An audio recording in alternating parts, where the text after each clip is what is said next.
Bienvenidos a un episodio más del podcast Invirtiendo y Entendiendo, donde esta vez converso con María de las Nieves Lanzagorta, quien es vicepresidenta de vinculación de la Asociación Mexicana de Administradoras de Fondos para el Retiro, AMAFORE, además de ser una entusiasta promotora de la educación financiera y quien a lo largo de esta charla nos sumerge en la relevancia de la inversión a largo plazo.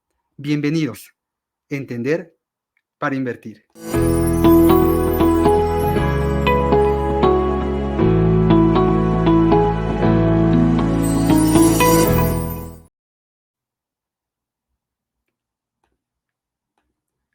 Hola Mari, qué gusto saludarte. Por fin nos pudimos conectar. Muchísimas gracias, Edgar. Claro que sí, hola, mucho gusto, encantada de estar aquí. Gracias por la invitación, de verdad, muy emocionada de estar aquí Súper. contigo.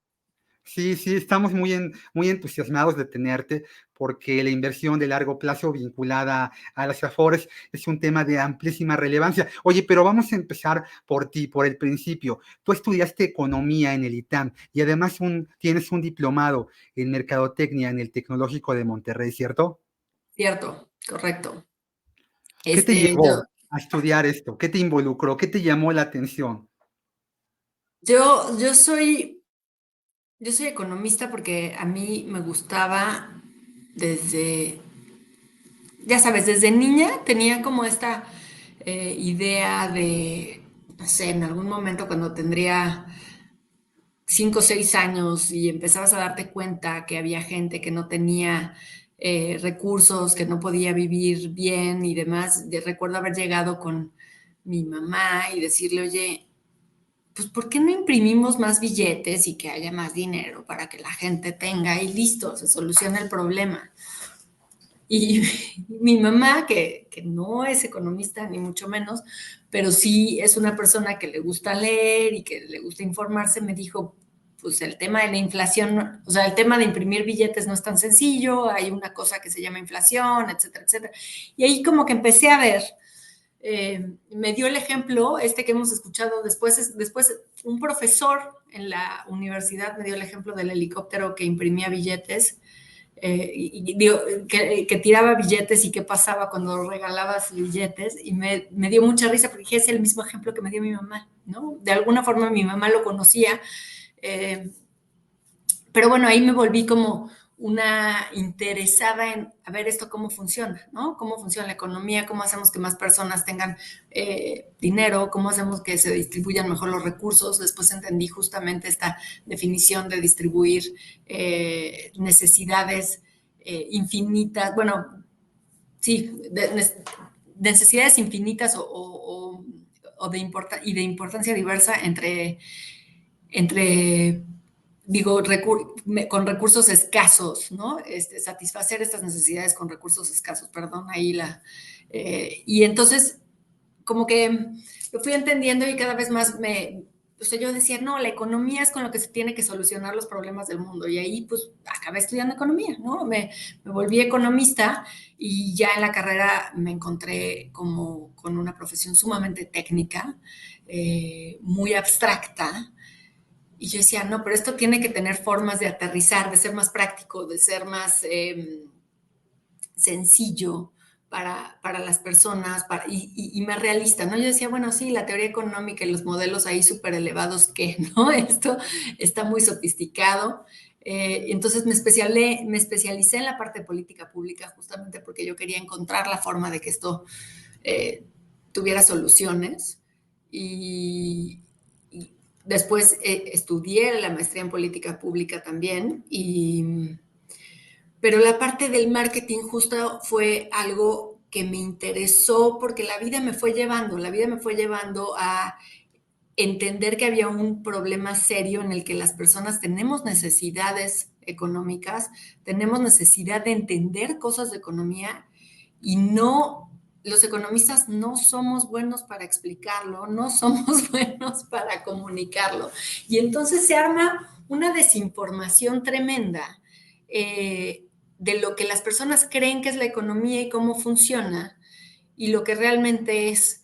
Y entonces por ahí del 2011, que estaba yo embarazada, me tocó justamente acercarme con Amafore para encontrar, ¿no?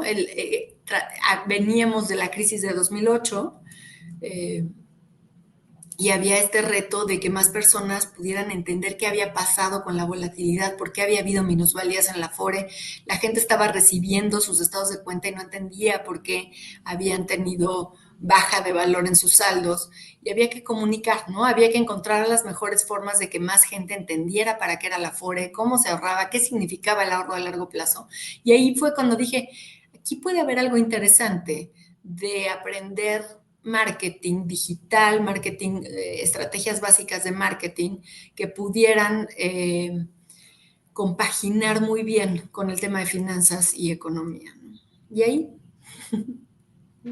Ahorita que hablabas, recordé un capítulo de Rico MacPato, esta caricatura donde él lleva sobrinos a Hugo, Paco y Luis se llaman, y hace una explicación fantástica del por qué no nada más se trata de imprimir dinero y de volvernos todos millonarios.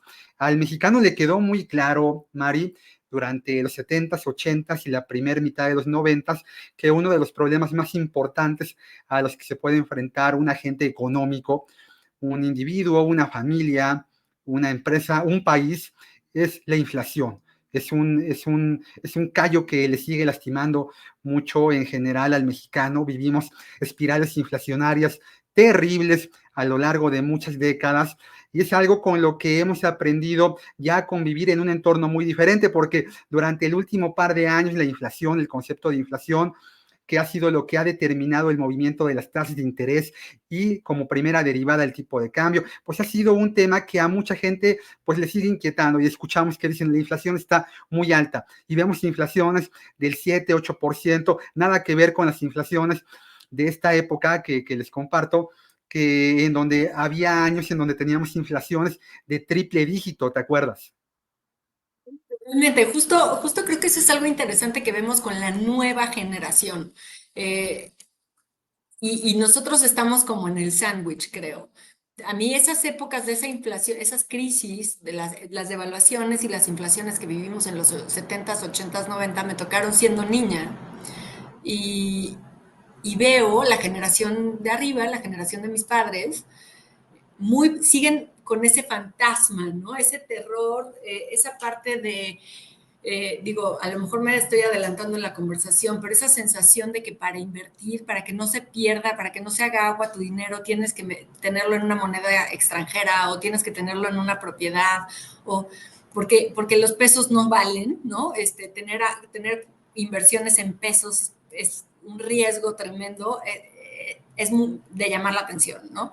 Y por el otro lado, estamos nosotros los que recordamos que todo eso pasó, que lo vivimos indirectamente y que después ya vimos que después se tomaron las medidas para que esto no suceda. Y tenemos a la generación de abajo, tengo hijos adolescentes que no se pueden imaginar eso, ¿no? Que eso, pero ¿cómo? Pero había una crisis.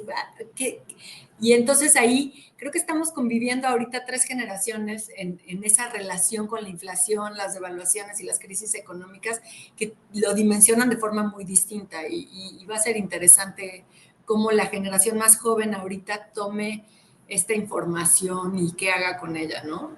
Pero sí creo que ahí ha habido un proceso evolutivo en la relación con el dinero, en inversiones y la forma de invertir.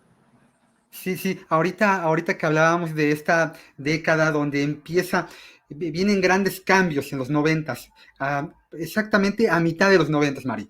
A mitad de los noventas se firma el Tratado de Libre Comercio de América del Norte, el Telecán. Esto le permite a México sumergirse ya en la dinámica de generación de valor global. Dejamos de depender de la extracción, refinamiento y exportación de petróleo. El 90% del ingreso del gobierno antes de esto era venta al exterior de petróleo. México cambia, México se vuelve un país exportador. De hecho, hoy ya la venta de petróleo ni siquiera es la segunda fuente de ingresos del país. Primero está lo que le vendemos al extranjero, luego remesas y luego está el petróleo.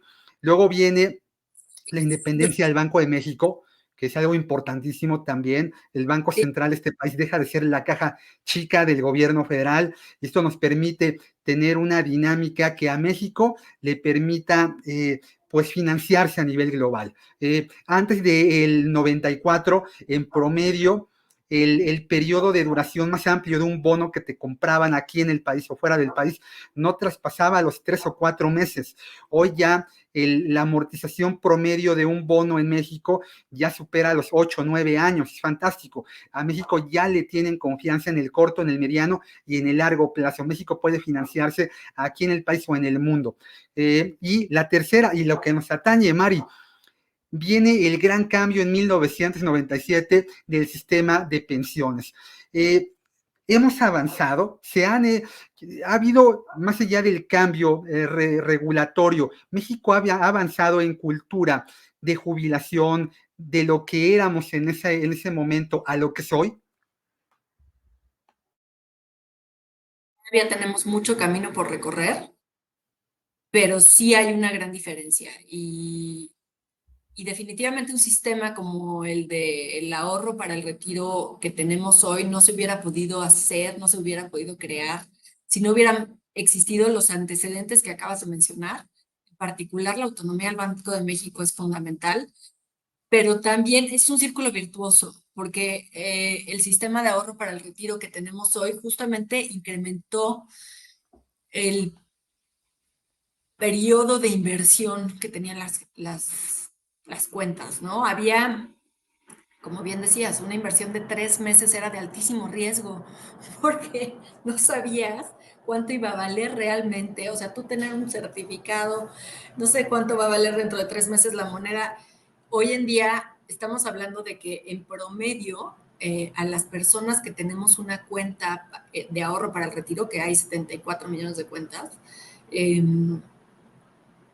nuestro dinero va a estar invertido en promedio 15 años más.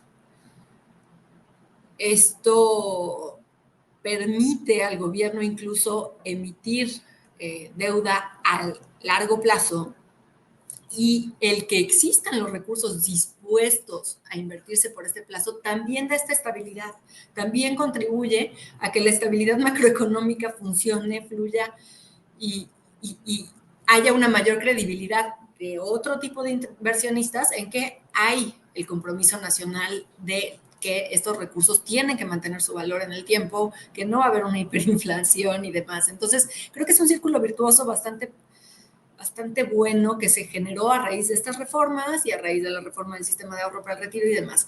Y creo que en el tema de cultura del retiro, pasaron muchas cosas. Una es, efectivamente, a los pocos años, en un primer momento, y sucedió en otros países también, cuando se hacen estas reformas a sistemas de capitalización individual y que se dice, bueno, con esto se va a evitar la quiebra de los estados y vamos a tener justicia entre generaciones, no le vamos a cargar la mano a los jóvenes con las pensiones de los jubilados, etcétera.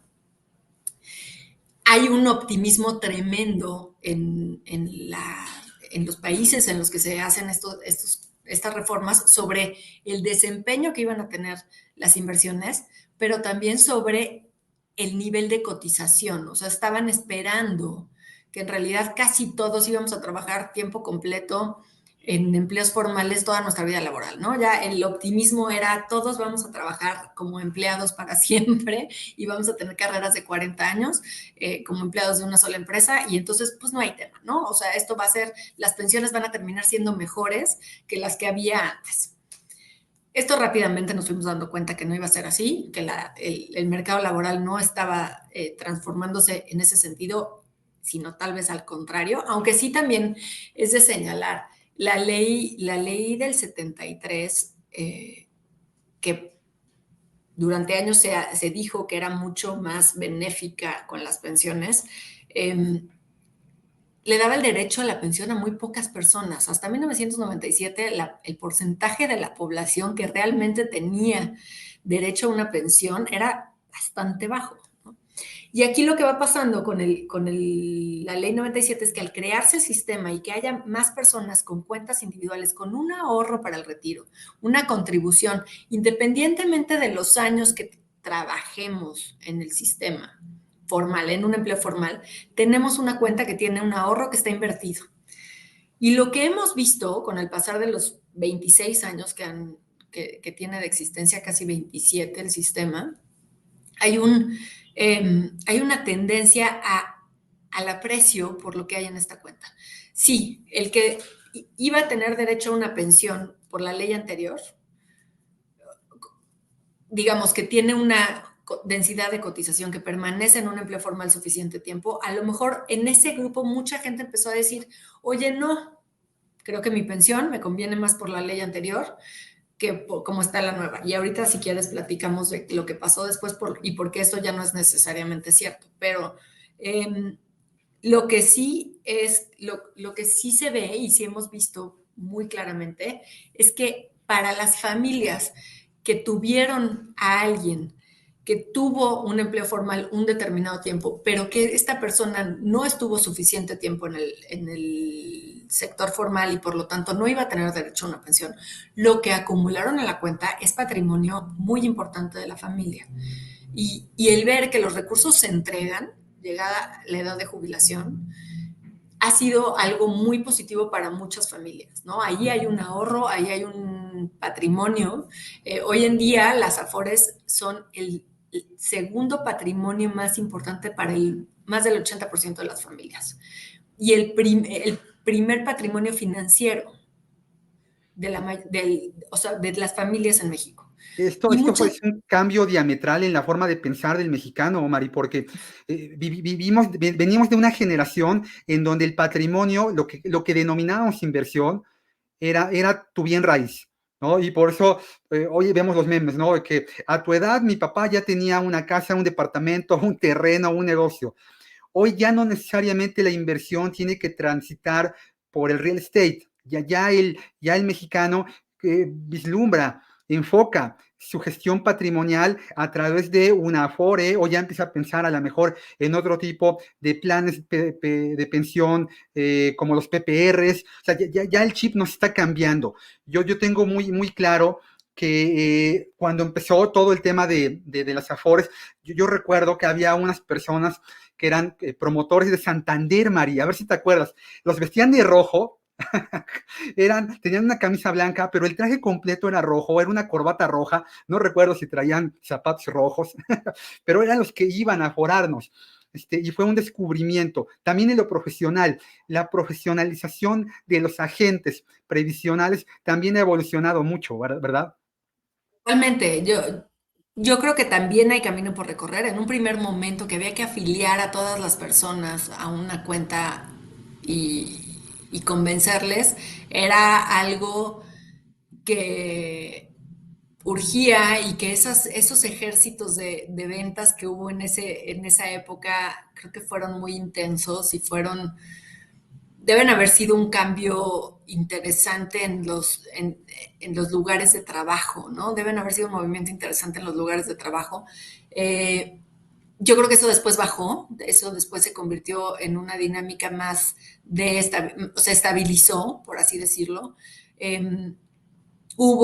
Sabemos, ¿no? Que hubo también ahí cosas, malas prácticas y temas de traspasos sin consentimiento y esas cosas que afortunadamente cada vez suceden menos, ¿no? Ya hay una profesionalización justamente de las personas encargadas de afiliarte a una Afore que están obligadas a conocer el sistema, a explicarte por qué, cuáles son sus beneficios, qué es lo que debes esperar de tu Afore y cómo la puedes aprovechar mejor. Yo creo que todavía hay áreas de oportunidad en las que podemos trabajar para que estas personas sean mejores asesores financieros. Eh, pero sí creo que además hay un cambio generacional que está relacionado con lo que te decía al principio, ¿no? O sea, creo que hay una generación de personas que son la ley anterior y que no han acabado de comprender por qué tienen esta cuenta, cómo funciona y por qué no, cuando se jubilan, no les entregan todos los recursos que tienen en la cuenta. Es muy frecuente que personas que están jubilándose por la ley 73 digan, oye, pero lo de mi Afore no que me lo iban a dar cuando me jubilara, ¿por qué no me dieron todo? Porque además sí les dan una muy buena parte, pero ¿por qué no me dieron todo? Bueno, pues es que la mayor parte se destina a pagar tu jubilación, ¿no? Y entonces, como estás en la ley anterior y tu jubilación la va a pagar el IMSS, bueno, estos recursos se van a transferir al IMSS. Ahora, hay una generación en medio que no sabe ni, o sea, en particular los llamados millennials, que de pronto como que dijeron, no, pues no sé, no me importa, no entiendo mucho, pero también hay algunos que empiezan a decir, oye, no, pero a ver, ¿cómo funciona esto? ¿No? Los millennials han sido famosos por no ser dueños de nada y están entendiendo que, por ejemplo, para invertir en bienes raíces, pues están los instrumentos que invierten en bienes raíces y que son mejor diversificados y que puedes decir, oye, pues voy a invertir en una fibra y entonces en lugar de comprar un departamento para vivir de mis rentas, invierto en una fibra y entonces vivo de las rentas que cobra alguien más, ¿no? Entonces, sí hay una mejor comprensión, creo que hay una mayor comprensión, pero de verdad tengo puestas mis esperanzas en la siguiente generación. Los que están entrando a trabajar en este momento, sí creo que ya son una generación que creció con esto, y que es muy ambiciosa en términos de conocer cómo pueden mejorar su calidad de vida, tanto para temas ambientales como para temas financieros y de salud, ¿no? Sí, sí. Los esquemas de pensión, cuando nacen el siglo antepasado, nacen en un revulsivo donde los estados cargaban mucho sobre sus hombros con la seguridad social. Era el entorno donde Marx le mandaba cartas a Engels y bueno, la sociedad como modelo económico de distribución, creación de riqueza, veía al Estado con un halo de paternalismo. Y sobre ese esquema crecimos durante décadas los mexicanos.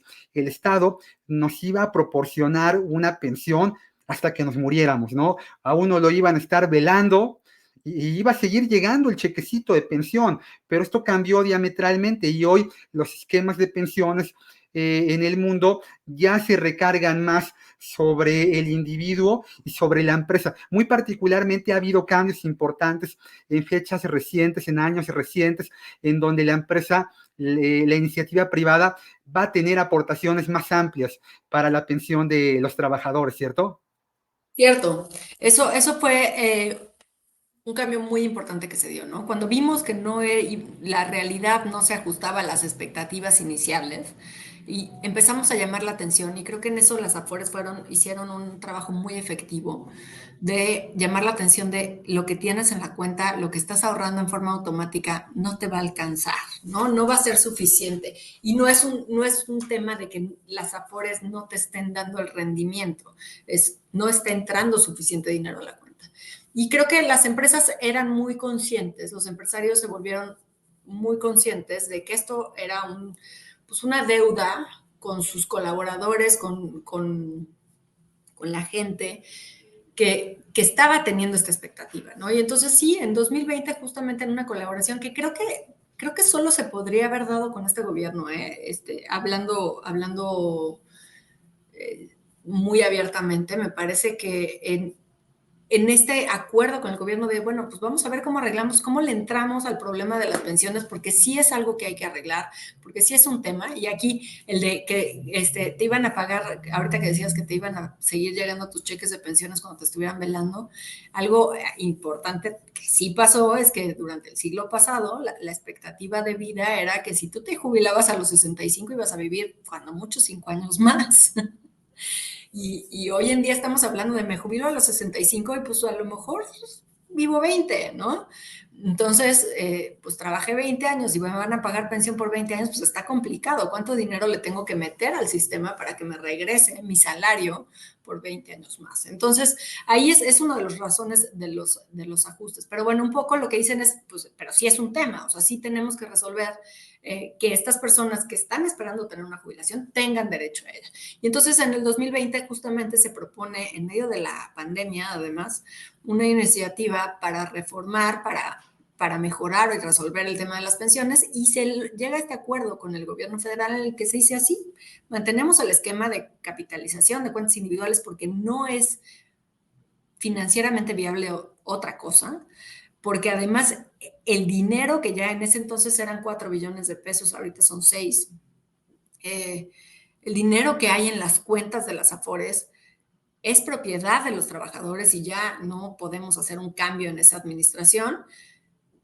Y las empresas dijeron, pero pues hay que meterle más dinero. Y entonces las empresas a partir del 2023 se dieron 2 años ahí de colchón por la pandemia justamente. A partir del 2023 empezaron a incrementar gradualmente lo que estamos aportando a nuestra FORE. Y en estos días debe caer el pago del primer bimestre de la seguridad social en nuestras cuentas Afores del primer bimestre del 2024. Y este año es el segundo incremento.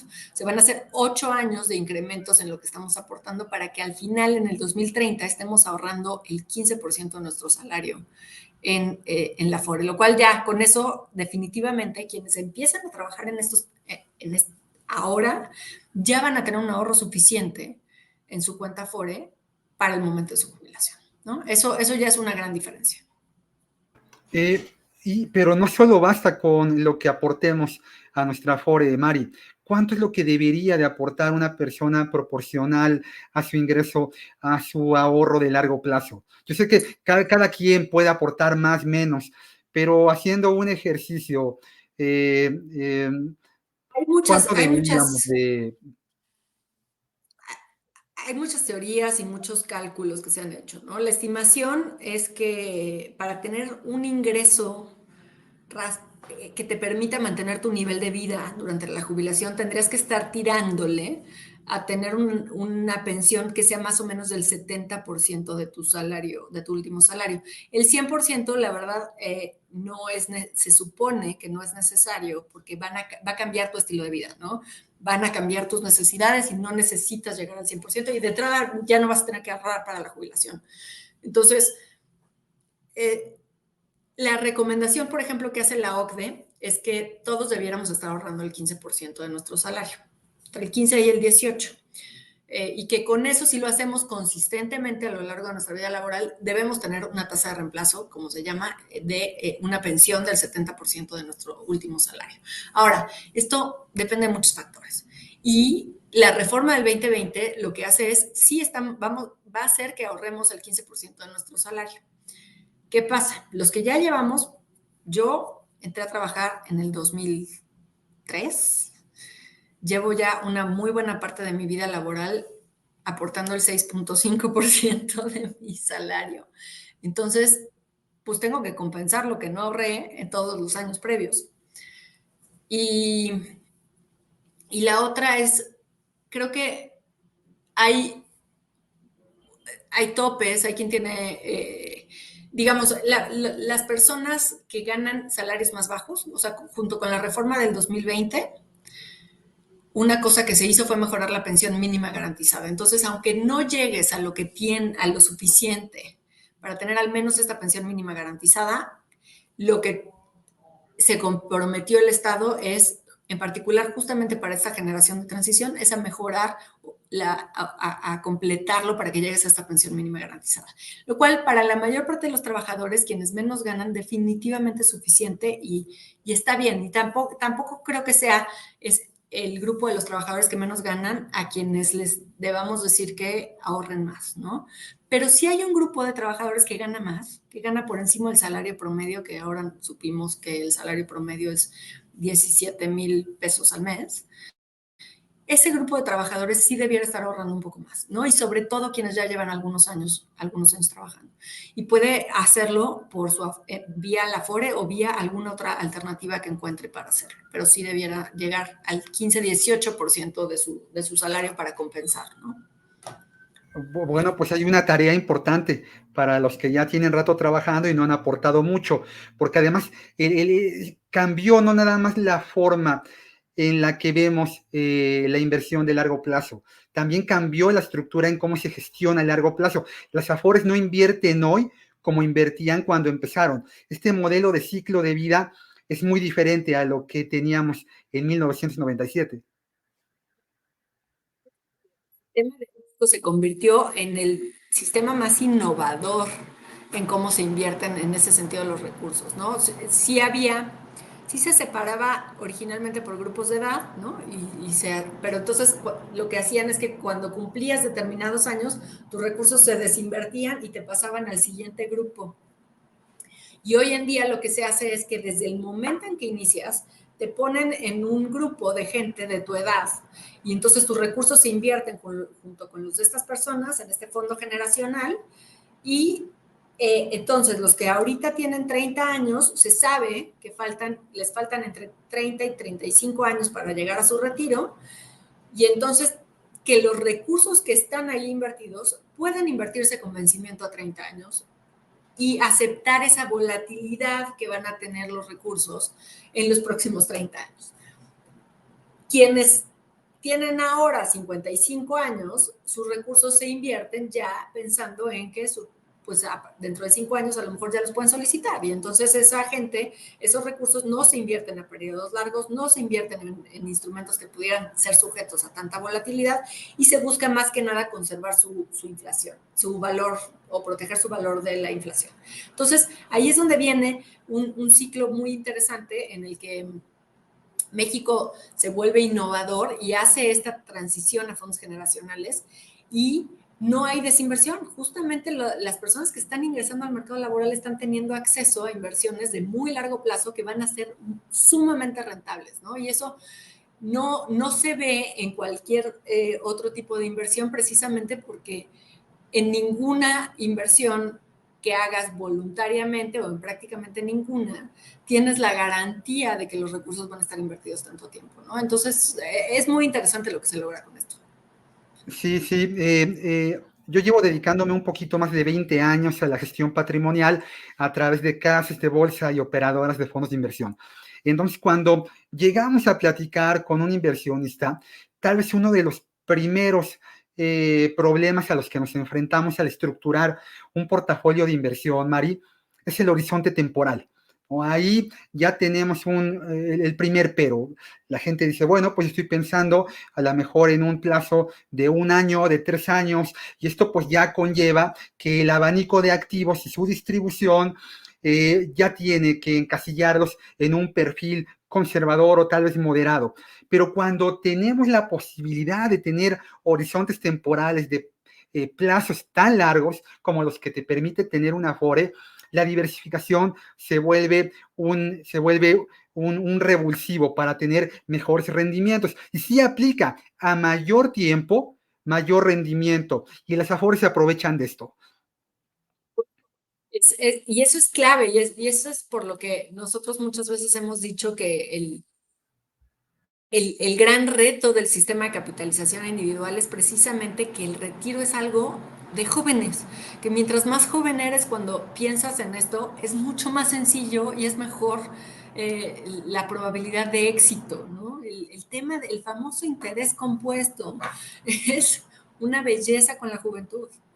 Y si vas a tener inversiones de este nivel de plazos, ojalá pudiéramos encontrar la forma de invertir más cuando somos más jóvenes y ya no tanto cuando somos más grandes, ¿no? Sí, hace poco murió Charlie Munger, que junto con Warren Buffett, pues entendemos que son tal vez los inversores, además crearon, la estructuraron, ¿no? El concepto de inversión en valor, en donde el interés compuesto recarga mucho la eficiencia de esta filosofía de inversión y en donde el interés compuesto tiene una variable fantástica, que es el tiempo. No, si tú le quites esta variable que era el interés simple, que bueno, no está mal invertir, la peor inversión es la que no se hace, pero alguna vez le preguntaron a Warren Buffett, ¿no? Que empezó muy chiquito a invertir. Él ya a los 12 años ya platica que él ya tenía que estar haciendo la declaración de la renta en Estados Unidos, pues porque no nada más trabajaba aventando periódicos a sus vecinos para tener algo de ingreso, sino que ese dinero lo canalizaba a activos bursátiles. Él ya lo hacía porque era muy bueno invirtiendo. Independientemente de lo bueno que fuera invirtiendo, lo que a él le proporcionó, lo que a él le dio esta fantástica cantidad de dinero que hoy gestiona, fue el interés compuesto, el tiempo. O sea, Warren tiene ya más de 90 años, pero él la mayor parte, más del 70% del rendimiento de todo su portafolio, lo ha obtenido después de los 60 años. Entonces, ahí nos queda muy claro que el horizonte temporal es básico para poder gestionar nuestro patrimonio de forma eficiente. Ahora, hace ratito tocábamos el tema de lo que se hizo bien y hay cosas que no se han hecho bien o que hay oportunidades, pero en lo que hay oportunidades, al mexicano le debería de preocupar qué van a hacer con el dinero de su Afore. Lo pregunto por el caso Chile, lo pregunto porque por ahí sale algún político a decir que este dinero podría emplearse para otra cosa. ¿Debería de ser algo que tuviéramos que tener en el radar? Es una excelente pregunta. Eh, yo creo que depende a qué te refieras con tener en el radar. Eh, Hoy que tenemos 6 billones de pesos en el sistema de ahorro para el retiro, que hay más de la mitad de los recursos que hay en el sistema son rendimientos y que la gran mayoría de las personas sabemos dónde está nuestra cuenta y cuánto tenemos ahí, me parece que tenemos que saber cuánto tenemos que estar ocupados y estar al pendiente de nuestra cuenta, pero no debemos estar preocupados porque nadie vaya o quiera hacer mal uso de ellos. Y la prueba es que la reforma del 2020 nunca puso en duda la propiedad de los recursos, la propiedad de todos nosotros sobre estos recursos. O sea, este dinero es nuestro, está en una cuenta a nuestro nombre. ¿Está etiquetado para la jubilación? Sí, correcto, pero es nuestro patrimonio, ¿no? Y está, el INEGI ya lo contabiliza como parte de nuestro patrimonio. Y por eso sabemos que hoy en día es el patrimonio financiero más importante de las familias, ¿no? Entonces, aquí creo que es bien importante estar tranquilos en ese sentido. No va a haber un cambio sobre la propiedad de estos recursos y difícilmente se va a ver un cambio de las reglas de inversión que las dirija a una menor transparencia o un menor control. Si hay cambios, van a ser en el otro sentido. Entonces, creo que eso, digo, hay varias cosas ahí. En Chile y en Colombia se han presentado iniciativas para modificar cómo funcionan los sistemas, pero han sido al final, con lo que ya está acumulado en las cuentas, no se ha podido tocar gran cosa.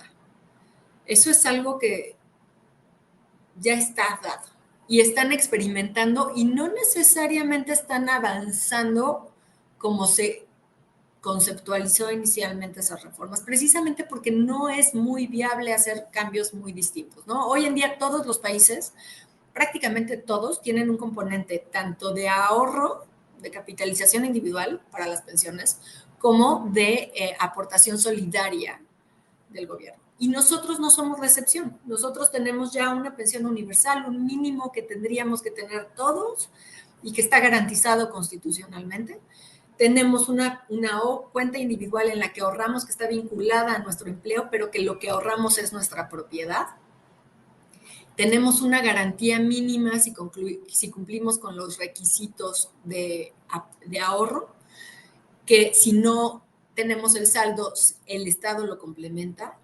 Y tenemos la posibilidad de ahorrar por nuestra cuenta lo que nosotros queramos. Esos son como los pilares que tiene un sistema de pensiones en general. Y ahí es donde creo que están sustentados ya prácticamente todos los sistemas de pensiones en el mundo, unos más en un sentido y otros en el otro, pero ya ninguno está esperando que sea solo el Estado quien se haga responsable o solo las generaciones futuras quienes se hagan responsables de las pensiones, ¿no? Entonces, en ese sentido yo diría que no hay nada que preocuparse, hay que ocuparse, hay que ver, hay que estar al pendiente. Y algo que fue interesante, por ejemplo, es ahora en enero que el presidente dijo, pues igual y hacemos algo para arreglar el tema de las pensiones. Nosotros no estábamos, o sea, nosotros dijimos, pues vamos a ver qué propone, ¿no? Puede ser interesante. Y hubo gente que empezó, no, es que va a querer el dinero de las afores y demás, y se empezó a hacer como una especie de hervidero en el que todo el mundo se preguntaba qué iba a pasar, el propio presidente a los 2 días salió a decir, no voy a tocar las afores, ¿no? No se preocupen, esto se tiene que fortalecer. Y eso en las campañas también se ha visto, ¿no? O sea, creo que ya no está en duda ese tema. Sí, me parece, opino igual que tú, expropiar una cuenta vinculada a activos bursátiles es prácticamente imposible. Alguien que se me acerca a mí me dice, oye Edgar, un portafolio de inversión en el que yo tengo Cemex, Tesla, Facebook, Apple, ¿puede venir este gobierno o el que sea y quitármelo? Pues digo, a menos de que llegue el gobierno y compre Facebook, Tesla, Apple y todas las empresas y compre el S&P 500, pues, está bien, ¿no? Pero yo lo veo muy difícil. Hoy Apple, su valor de capitalización es el doble del Producto Interno Bruto de España. O sea, Apple vale más que el Producto Interno Bruto de México, le sumas el de Argentina y le sigue faltando y le sigue sobrando lana. Entonces, es muy complicado. Sí, claro. Durante la nacionalización de la banca, Mari, eso ya tiene mucho tiempo. Bueno, chicos, hay que leer, hay que revisar un poquito de historia contemporánea de la economía en México. La banca fue nacionalizada. Bueno, solo hubo un banco que no se nacionalizó. Ese banco se llama Citi. O sea, era imposible que el gobierno de México fuera a Nueva York y comprara las acciones de Citi. Es un entorno, es un México diferente. Tenemos que aprender a convivir los que en efecto vivimos con gobiernos, con regímenes, con dinámicas de gobierno, de hacer economía muy diferentes a las que hoy existen. Coincido en que algo con lo que podemos vivir es con la tranquilidad de que el dinero que tenemos bien invertido en instituciones reguladas, supervisadas, auditadas, como una casa de bolsa, una operadora de fondos de inversión y como nuestras afores, nos va a permitir tranquilidad de largo plazo. Y hace ratito mencionabas algo de la esperanza de vida y me quedé pensando, en México la esperanza de vida en las mujeres es mayor que la de los hombres y además hay un bemol ahí adicional. La mujer suele ser hoy todavía en México a tener un rezago importante en cuanto a la aportación patrimonial de una familia. O sea, ahí las mujeres tienen este tema, ¿verdad? Es un grave problema, sinceramente. El riesgo, hoy en día, gracias a la pensión universal y a ciertas cuestiones, la población adulta mayor es la que tiene menos riesgo de caer en pobreza de, ante una crisis de la población en general, ¿no? Sin embargo, las mujeres tienen mucho mayor riesgo que los hombres. Las mujeres necesitamos que nuestro ahorro nos alcance para más años, porque en promedio vivimos 3 años más y ahorramos menos. Y ahorramos menos por dos razones fundamentales. Una es que ganamos menos. Y ya olvidémonos de la parte de a igual empleo o igual salario que debiera ser y no es, pero sobre todo también tenemos empleos que están peor remunerados en general. Pero el que es el problema más grave, es que las mujeres están más en la informalidad que los hombres. Muchísimas, es un gran porcentaje de las mujeres que sale del mercado laboral. O sea, cuando entramos, y eso lo trae Claudia Goldin en su libro de Career and Family, la premio Nobel, cuando entramos al mercado laboral, hay está prácticamente igual, ¿no? O sea, las mujeres y los hombres entran en igualdad de circunstancias, no es que entren más hombres que mujeres a trabajar formalmente, nada. Al inicio de la vida laboral entramos parejo. La diferencia al inicio de la vida laboral es porque las mujeres tendemos a elegir carreras más de menor paga que los hombres, pero eso es un tema que no es necesariamente del mercado, ¿no? Pero después, cuando las mujeres se convierten en madres, la mayoría no regresa. Ahí se empieza a hacer una brecha tremenda entre lo que están ahorrando los hombres y lo que están ahorrando las mujeres. Y lo que sucede no es que las mujeres no estén trabajando, las mujeres no están cobrando, ¿no? O sea, en muchos casos las mujeres que se están dedicando a los cuidados de la familia están realizando un trabajo que está permitiendo que el hombre, que la pareja, siga teniendo un empleo y contribuyendo al bienestar familiar. Y la paga que reciben es un poco el sustento diario, ¿no? Ese sustento diario que tienen las familias por el arreglo que tienen y que está bien y que es válido y legal.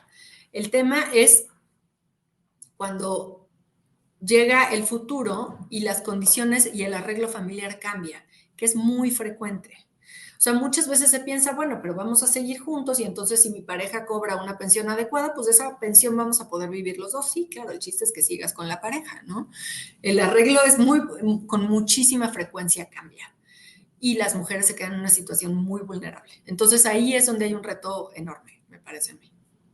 Ya, ya, y para esto hay que prever, ¿no? El invertir quiere decir, hay que esperar lo mejor, pero hay que estar preparados para lo peor. Y las mujeres son buenas en este ejercicio introspectivo, intuitivo. En tu caso, Mari, eres una inversionista conservadora, moderada, agresiva. ¿Cómo complementas tu esquema de pensiones? Fíjate que yo reconozco que no voy a ser, que no soy una inversionista que va a ponerse a estudiar empresa, no soy Warren Buffett. ¿No? No me voy a poner a estudiar el valor de capitalización de las empresas y si tienen o no tienen futuro y si voy a invertir en tal o cual. Sí sé que lo que hay que hacer es invertir en renta variable en el largo plazo, pero no puedo, o sea, yo meterme a decir, ahora quiero comprar esta acción y ahora quiero... Tengo una cuenta chiquitita en la que digo, bueno, nada más por el cariño que le tengo a algunas empresas, quiero tener una acción de cada una de estas empresas. Y así la tengo y nunca vendo nada, ¿no? Nada más compro. Eh, por lo demás, la verdad es que soy de confiar en algún fondo de inversión de renta variable de largo plazo que esté bien manejado por alguien que sí sepa, que sí esté revisando los estados financieros de las empresas en las que está invirtiendo, pero sí soy de inversión agresiva en el largo plazo. En algún momento también me gustó la idea de uno de estos seguros de retiro, que creo que el gran beneficio, pero tengo un seguro ahí pequeñito de retiro, pero me parece que el gran beneficio de esos seguros es sobre todo la disciplina y el seguro de vida, sobre todo para quienes tenemos hijos. Creo que hay una parte importante en la que dices, bueno, pues tener el seguro de retiro es que incluye el seguro de vida, me parece una buena opción, pero no me gusta en términos de rendimiento, de cómo se maneja, no soy fan, ¿no? Y tengo mucho ahorro voluntario en la FORE. La verdad es que sí hago mucho ahorro voluntario en la FORE para llegar al tope de mis deducciones. Ok, ok, pregonas pues con skin in the game, ¿no? O sea, pones la piel en lo que haces, estás a cargo tienes un cargo importante y este cargo conlleva responsabilidad, pero esa responsabilidad la llevas de la mano con lo que haces. Ahorita que hablabas de, yo no soy un especialista, decías, yo no sé qué acción comprar, me parece que es un ejercicio introspectivo bien importante, definir para qué somos capaces y para qué no. Incluso el mismo Warren Buffett, cuando le preguntaron esta enorme fortuna que él tiene, a quién se la va a delegar y de qué forma va a pedir que se administre, él entendió que no todos son como él. Y él lo que pidió es que ese dinero, la mayor parte de ese dinero, lo que no se vaya a entregar a la caridad, se gestiona a través de un fondo de inversión, un ETF que replique el S&P 500, el IBB puntualmente. Tal cual. Sí, bueno, pues me parece que es muy prudente de nuestra parte decir, oye, hoy estoy capacitado para hacer stock picking porque tengo la logística, tengo el tiempo para estarme metiendo a ver análisis técnico fundamental de X o Y empresa, me gusta X o Y sector, hoy que está tan en la boca de todo el mundo la inteligencia artificial, ya escucho que todo el mundo es especialista, antes nadie sabía que es un robot y ahora ya sabe, hay gente que sabe cuáles son las empresas, las mejores empresas del mundo que fabrican robots, ¿no? Y luego cometemos el ego, suele ser un muy mal consejero, un pésimo consejero a la hora de invertir. Y si tú no tienes la capacidad para definir cómo hacerlo, no hay nada mejor que delegar en quien sí lo sabe hacer la gestión de nuestro patrimonio. PPRs, los planes personales de retiro, suelen ser buenos alinearse de forma correcta con nuestra Afore, ¿o tú qué piensas? Sí, pueden ser un muy buen complemento. Hay que ver las letras chiquitas, ¿no? Hay muchos, son muy distintos entre ellos. Yo creo que hay algunos que sí. A mí me gusta quien me dice, quien me habla mal de un producto financiero para venderme otro, desconfío, ¿no? Entonces, a mí lo que no me gusta de los PPRs es que cuando te los ofrezcan digan, es que lo de la Afore te lo van a robar, ¿no? Y ya si llegan y te dicen eso, híjole, ¿no? Eh, entonces, si hablas con alguien que te está dando buena información sobre lo que realmente te va a generar ese PPR, sobre los beneficios que tiene ese PPR, yo creo que hay algunos muy buenos, ¿no? Yo creo que hay algunas alternativas muy buenas que tienen buenas opciones de inversión y que son transparentes en el manejo de los recursos. A mí me angustia cuando no ves realmente en qué se está invirtiendo o cuánto está generando y nada más tienes ahí un monto objetivo que te van a dar mágicamente, pero no sabes cuánto le has metido, cuánto va a salir. No sé, eso a mí me genera como cierta angustia con algunos. Sé que no todos son así, ¿no? Sé que hay algunos que son mucho más transparentes y hay algunos que te dicen, no, tal cual, yo te lo voy a invertir en un ETF del S&P 500 y aquí vas a tener tu estado de cuenta todos los tiempos, todos los meses. Pues eso está muy bien, ¿no? Eso me parece que es legal y es una buena alternativa. Entonces, pues como todo, hay que revisar cuál es el que te están ofreciendo, quién te lo está ofreciendo y cómo. Y si te late, yo creo que sí son una muy buena opción. Claro, no es algo que supla, viene a complementar, ¿no? Que es Correcto, son importante también. complementarios, siempre. Sí, sí, sí, sí. Pero tú no piensas hoy como pensabas cuando empezaste a invertir. La primera vez que hiciste una inversión, ¿en qué invertiste? Híjole, creo que fue en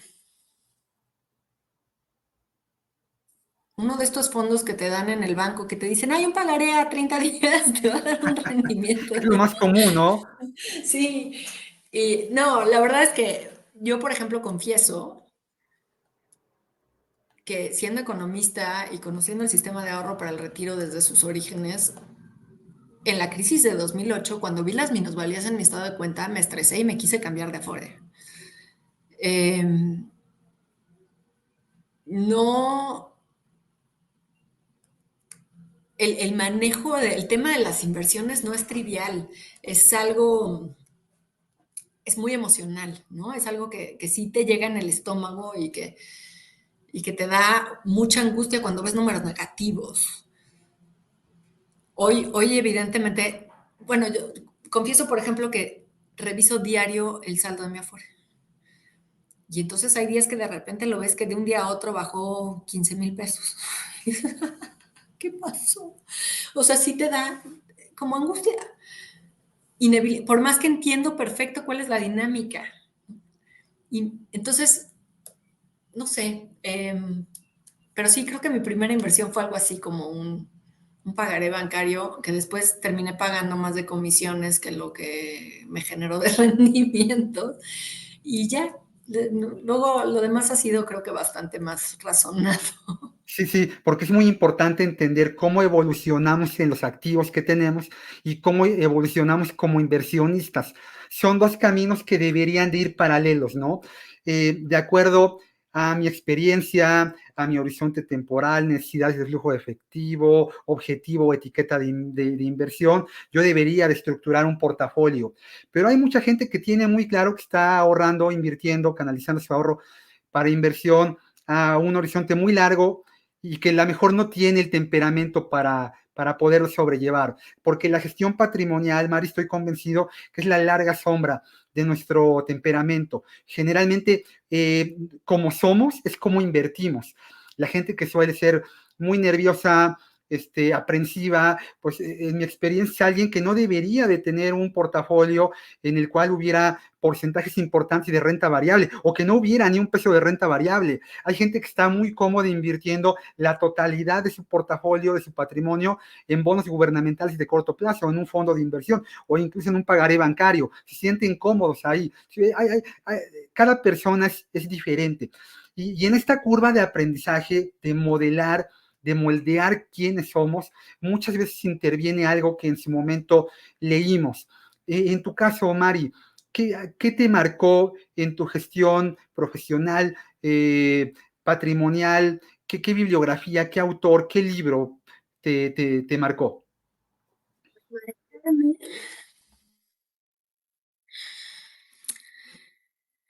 Ay,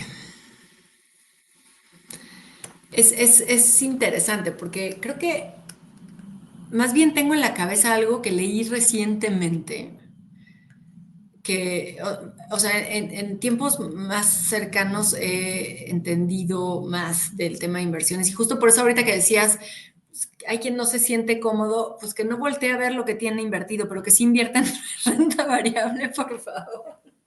No, o sea, libros sobre inversiones en la fase temprana de mi vida creo que leí muy pocos. Leía yo más cosas de economía y de entretenimiento como novelas, pero recientemente, por ejemplo, leí un libro que se llama Los 5 errores y se escribió hace poco, Los 5 errores que todo inversionista hace. Ahorita te digo el autor, que me encantó, o sea, que trae como muchas referencias justamente de este ego que comentabas ahorita, de por qué todos pensamos que podemos ganar más de lo que en realidad pagan los mercados y por qué pensamos, y por qué no deberíamos invertir todo en renta fija, aunque por muy nerviosos que seamos, ¿no? Porque estamos pensando, porque además mucha gente dice, dejas tu dinero invertido en renta fija a plazos de liquidez diaria porque estás esperando el momento perfecto para entrar al mercado y no necesariamente, o sea, y estás perdiendo ese tiempo de inversión que podrías tener en un S&P 500 y estar generando el índice, ¿no?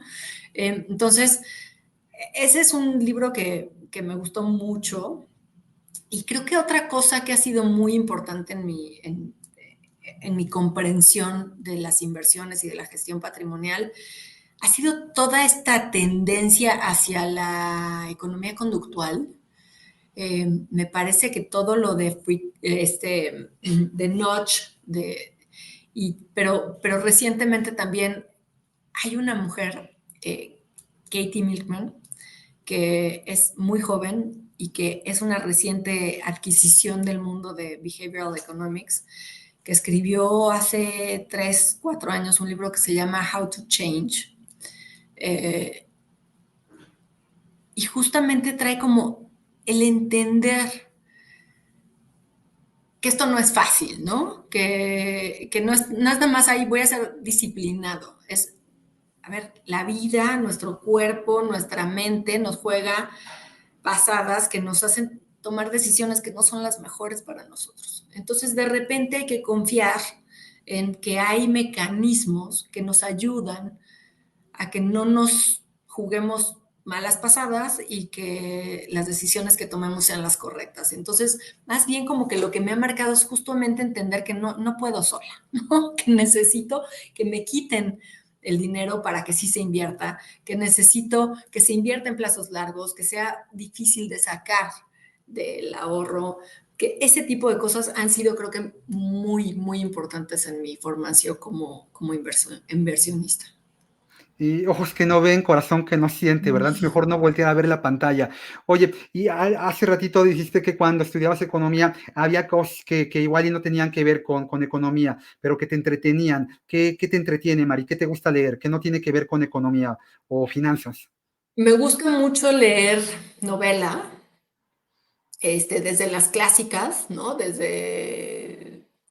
Bueno, Recomiéndanos una. o semiclásicas, siempre he sido fan de García Márquez. Ahorita justo tengo pendiente el libro que acaban de publicar, póstumo. Eh, Me gusta mucho leer, últimamente, hace unos años decidí un año, me di cuenta que en la escuela y en general tendemos a leer puros autores masculinos.